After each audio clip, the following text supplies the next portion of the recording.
Well, hello, everyone, and welcome to the second SDG Acceleration webinar brought to you by TerraScale. I'm your host, Dr. Todd Jenkins, the founder of Bowtie Leadership and Development Incorporated, a global leadership management and D&I consulting firm where we train, develop, as well as coach or related to human capital of everyday conversations related to inclusion. I'm also a senior advisor at TerraScale. And one of the great things about this program is that we've been able to continue to talk about the UN SDG, United Nations Sustainable Development Goals. And these are the goals that are critical. They're a call to action to end poverty and inequity and inequality, protect our planet, as well as to ensure that all people are enjoying health, social justice, and prosperity. During this series, we're continuing to speak to experts who are leading the charge in this space to achieve these goals. And I am really proud today to be joined with you with our good friend Zoran Jelic, who's actually the co-founder of ImPPPact Global Alliance Ecosystem and the global coordinator for Public-Private Partnership Alliance, an initiative that really implements the Sustainable Development Goals through a people-first public-private partnerships initiatives, building infrastructure projects. So Zoran, welcome. Thank you for joining us today. I want to turn it over to you for our viewers who may not know you. Tell us a little bit about your background and how you really got into this space that we're going to be talking about, which is green finance.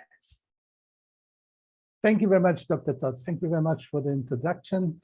Greetings to you and a warm welcome to all participants of the webinar.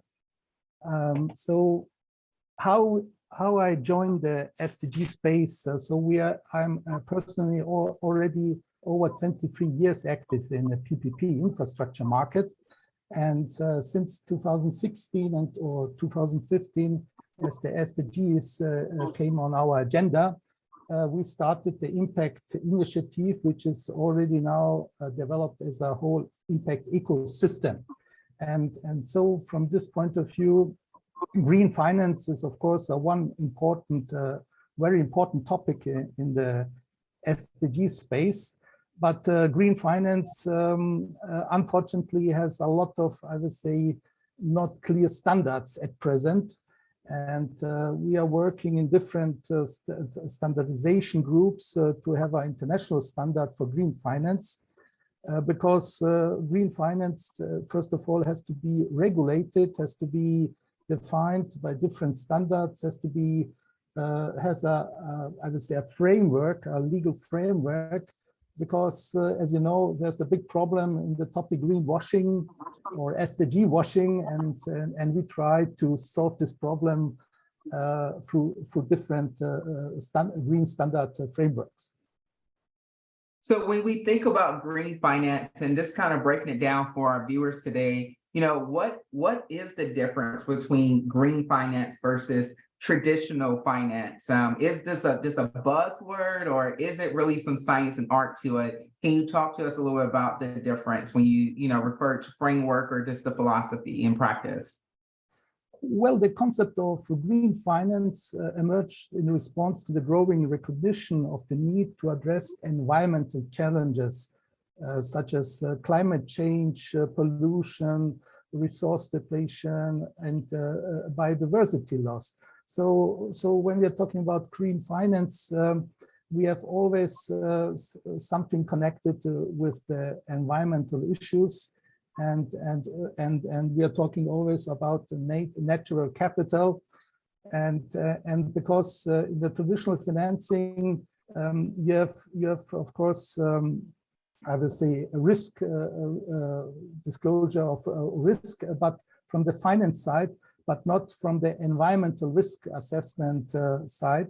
And so green finance, at the end of the day, it's always somehow integrated with green standards, which can be applied if you are considering a financing. And there are some notable green finance standards and frameworks like the green bond principles or climate bond standards, sustainability bond guidelines, green loan principles. The problem is there are too many standards, and this is, I think, the general problem, that we have too many standards for a same problem. And so here it's very important to have a learning by doing approach, because now the standards are always defined from the theoretical way, and then the standards are looking for project examples. And we think it's better to do the standardization through our learning by doing approach through concrete projects, because we think such kind of complex topics can be at best defined through concrete projects and through our transparent learning process. So since we have a lot of standards, that's out there, what do you consider as some of the key elements, or when you say, hey, these are the standards that we align with, or you feel that is critical for the concept of green financing, what comes to mind? Yes, first we have always, as I mentioned, environmental consideration. So it's always something where we have an impact on the environment. Then we have a risk assessment where you have to analyze the different risk from the point of view of the environment. Then you have always included a regulatory framework defined, for example, in European Union, you have the EU Green Deal framework. Then you have also the impact measurement. You have to measure the impact in a clear way. There's, of course, when we're talking about green finance, also a big demand from the investor side. And green finance is always connected with innovation and disruptive technologies. So green finance is also an innovation driver, by the way, also like PPP project.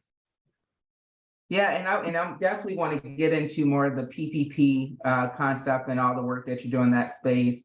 We had a question come from one of our viewers, and we want to note to anyone that's listening in live that we will be taking questions for Mrs. Zoran today, if you would like to filter up before we end our conversation. And someone wanted to kind of get a little bit more, definition related to the standards of learning by doing. So if you have to learn by doing, how does one address greenwashing in that type of process? Well, I think when we start a project, our approach is always the need for the people.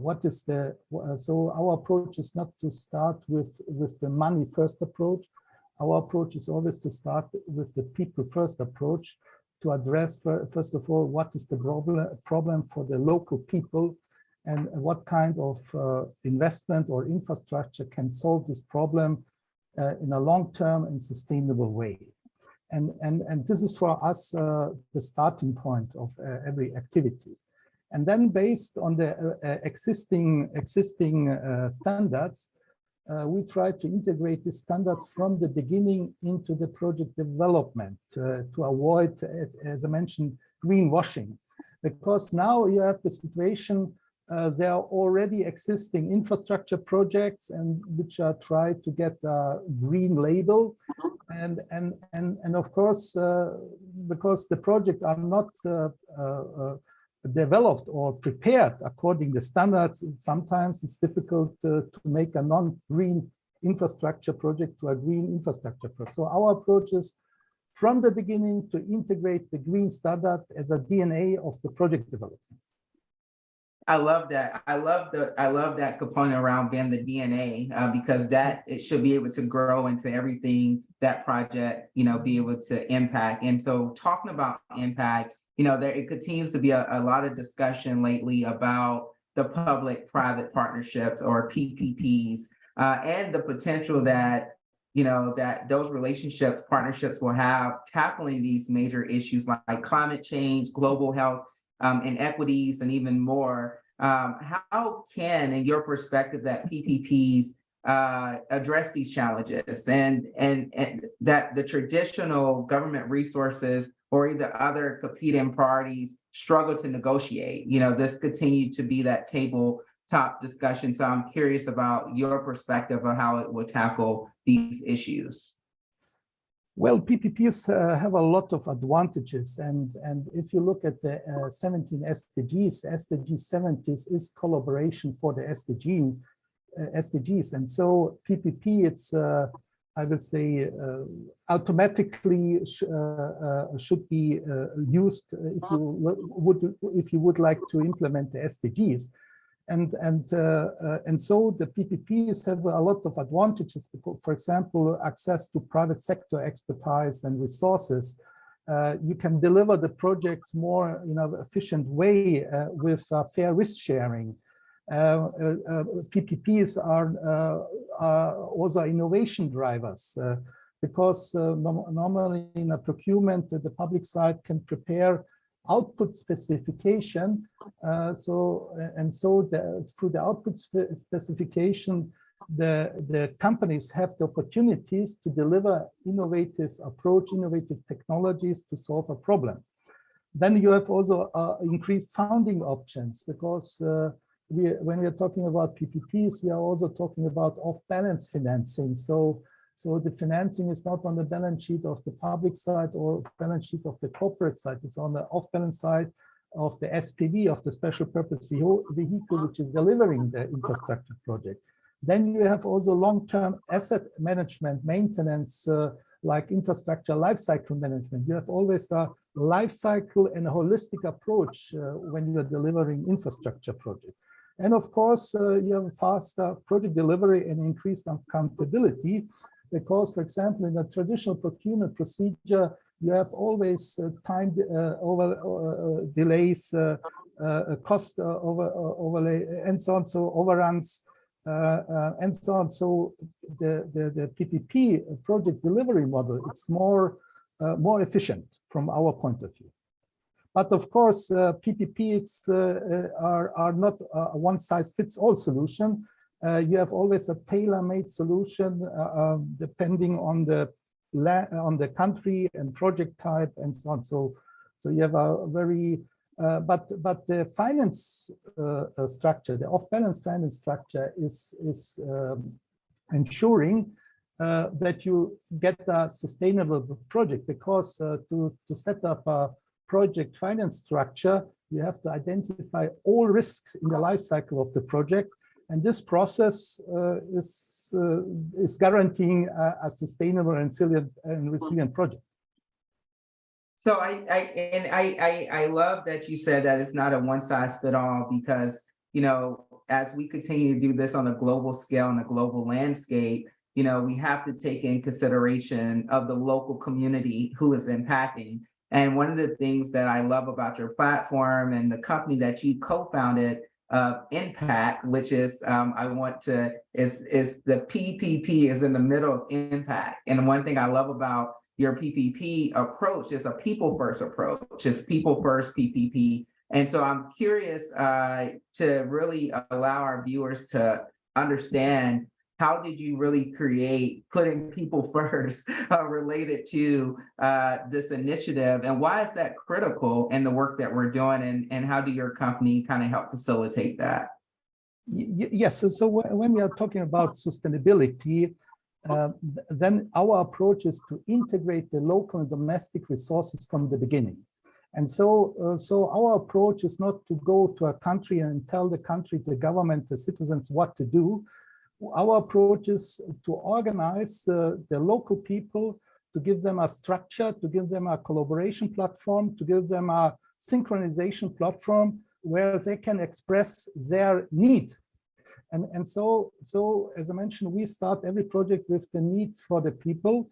And based on the need of the people, we are integrating the local resources from the beginning, and all citizens and are automatically integrated in this decision-making process. And so the second part is that our approach is a holistic and life cycle approach, and so we can use our process or procedure for every country and for each sector. And so it's at the end of the empowerment tool for the citizens and for the government, because now the traditional, I would say, or average mayor or minister in the different emerging markets or emerging countries, they are always looking for these famous investors who should bring the money to their country and invest. But we are saying all the emerging markets, all the countries where we are active, they are not poor countries, they are non-liquid. They have a lot of assets which should be put on the balance sheet. And if they're putting the assets on the balance sheet, then they can automatically generate the money for the infrastructure project. And so it's, I think, what we are looking for partners, we are always looking for partners which are open-minded and have this system thinking to develop their own country.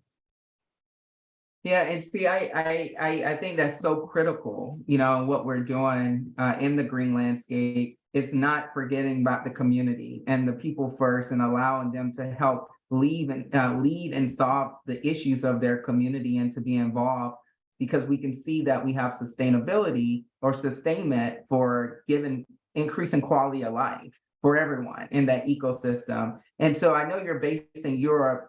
Is there any things that you would like to speak to that's related to the financial infrastructure that may be different than the US or what you're seeing emerging in Europe that you can give us some context? Yes, so the difference, I would say the difference is the different approach. I see the US market more a money first approach and the European market more a people first or sustainable approach or people first approach. And so this market where we are active has no limits because it's an international market. No country in the world has enough money for sustainable resilient infrastructure. And even in the US, there's a huge need for sustainable resilient infrastructure projects. But unfortunately, in the US market, you have different countries with different laws. And this is, I think, one problem in the US market. In the European Union market, you have EU regulations which are for all valid for all countries from the European Union. And sometimes the European market in this sector is more advanced as the US market. So when we think about, to your point, the European market taking the people first approach, and you're saying, perception is money first, potentially around the US or other parts around the world. As in your experience, when a money first approach is taken, what is usually the outcome and output of those approaches? Well, we are saying the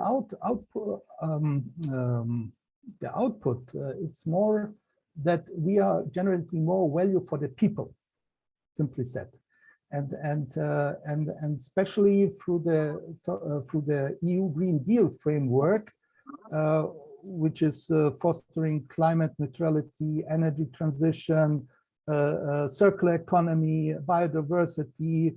And so on. It's a high pressure also for the institutional finance or investors.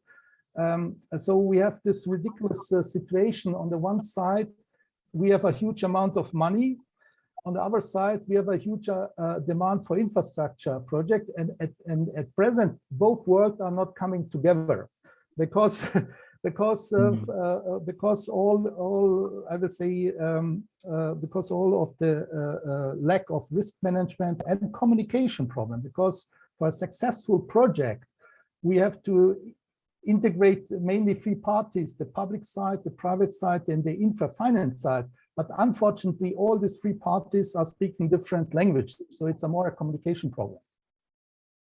Yeah, it does. I'm fascinated about that because bringing those three entities together and creating a cohesive plan or alignment. What advice or counsel that you have for communities that's listening today? What advice do you give to them on how do you actually get these individuals in the same room and align the agenda? Where do you start?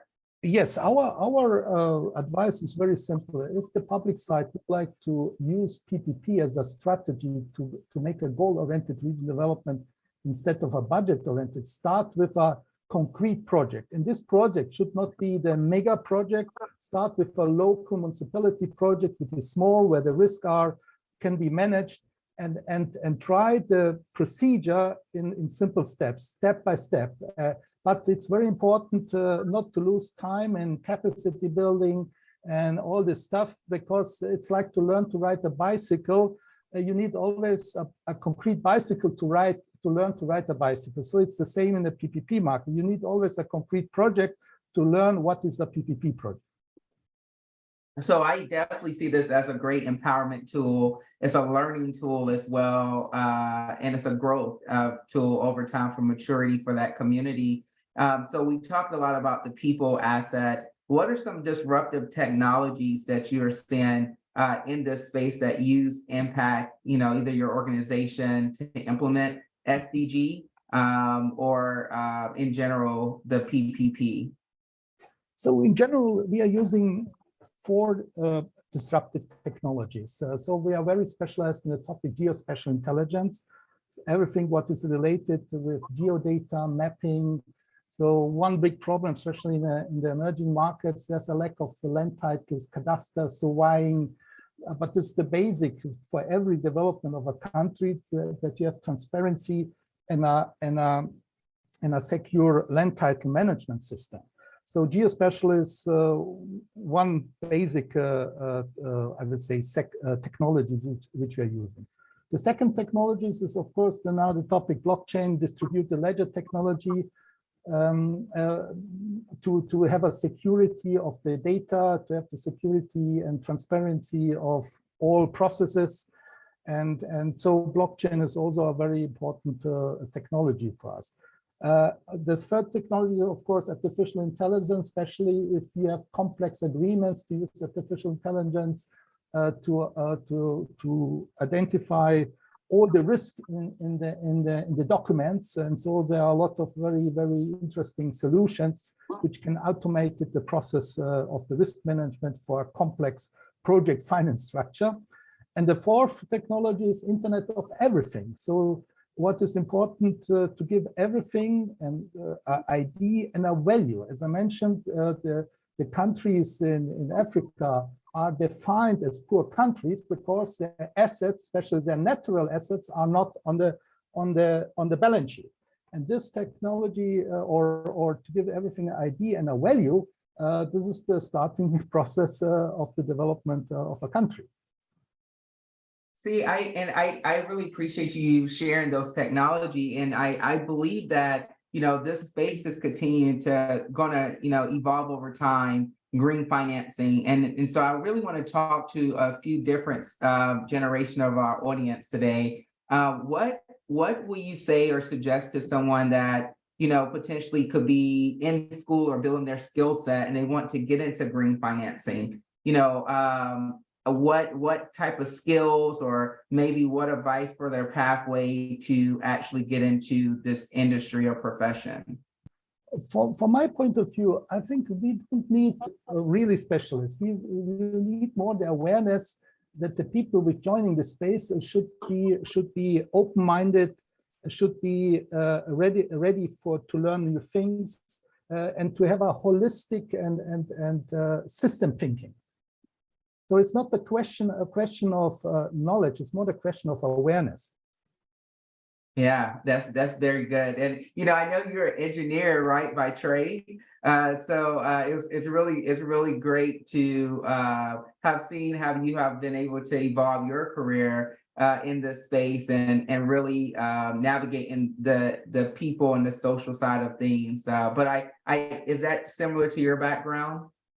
Yes, so sometimes I'm kidding and saying what we are doing, we are playing SimCity in reality. So for us, every infrastructure project, it's a regional development engine. So we are, I would say, constructing regional development engines, because every port, every highway, every renewable energy project is a regional development engine with generating value for the people. And at the end of the day, it's generating the cash, the money. And so it's so we are engineers for strong project or infrastructure development engines. I love that.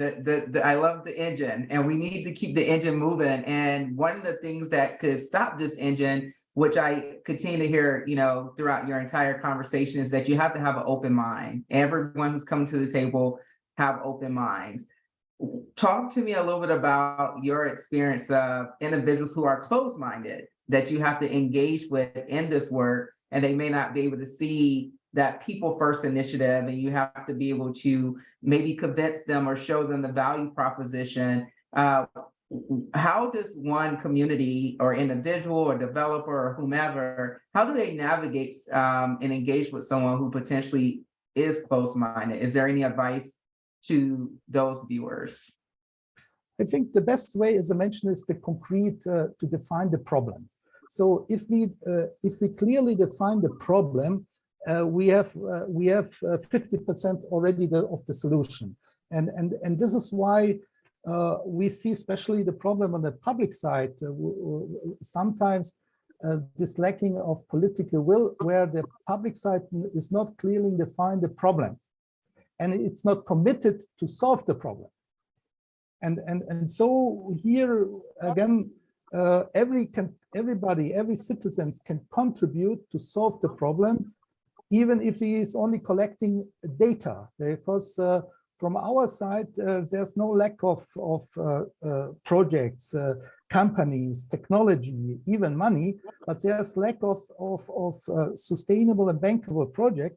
And the reason why we have not so many bankable and sustainable projects, we call this problem ACDC. It's lack of awareness. What is PPP? What are SDGs? What is project finance? What is risk? So there's a lot of lack of awareness for the different topics. Then you have a lack of collaboration.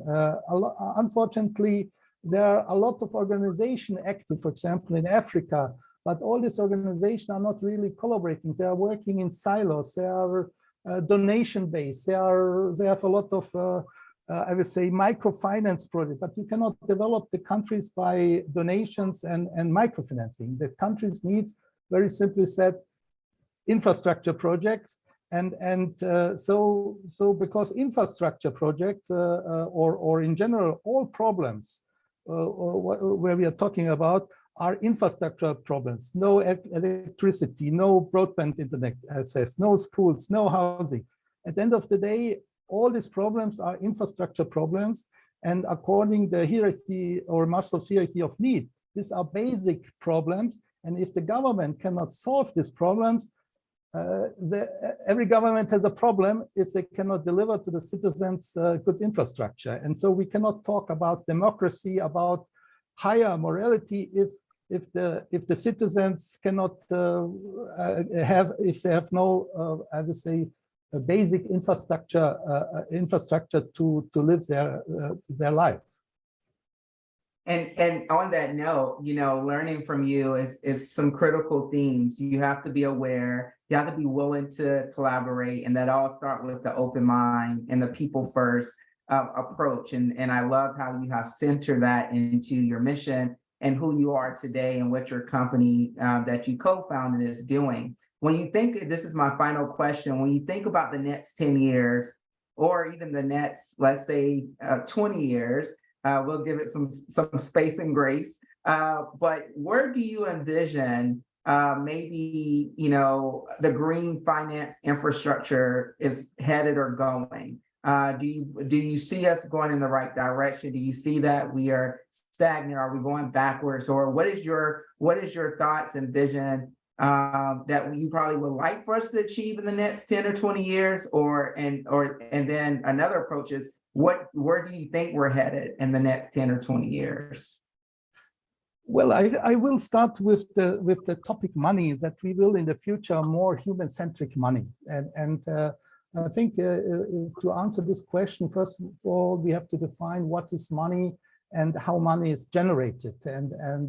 And as you know, we are talking about money if we have following three criteria. So money, it's a unit of account, it's a it's a medium of exchange, and it's a storage of value. But the question here is, what is value? Who is defining what is value? And this is what we are saying. Our position is very simple. Money which is not generating value for the people has no value. And in our ecosystem, every infrastructure project is a cash flow engine which is generating value for the people, and so generating the money. And if you put a clear sustainability or green standards from the beginning into the infrastructure, you have also clear evidence that this infrastructure is generating value for the people and generating, at the end of the day, human-centric money. So going on that note, understanding that it gives value, and you have to start with the green lens, to your point, it has to be in the DNA. And so as we continue to go through the next 10 or 20 years of building this, you've heard it first from our guest today, the expert Zoran, who's the co-founder of ImPPPact, that you have to be people first from the beginning with the green lens. So you have to have awareness, collaboration, an open mind. But PPP is a solution, is a help to meet a goal towards the end. And thank you so much for sharing your work that you're doing in the SDG space, and the advice that you have given to our viewers around building green financing and infrastructure and operations. So this has been a very fantastic conversation, and I know we can continue to have this conversation offline. And thank you for sharing and allowing us to learn more about your amazing work that you're doing. Be sure to connect with Zoran to learn more. For those who are listening to this, and you've been inspired, just like I continue to be as I talk to Zoran, my good friend over there, you can follow ImPPPact, ImPPPact, ImPPPact, on Twitter at ImPPPact, as well as you can follow TerraScale on social media for the recording of this episode, as well as updates for when the next episode of the webinar will be hosted. And so we look forward to seeing you next time. Thank you so much for watching, and I hope everyone have a great day. Take care. Thank you very much, Dr. Todd. Thank you very much. And best greetings to all participants.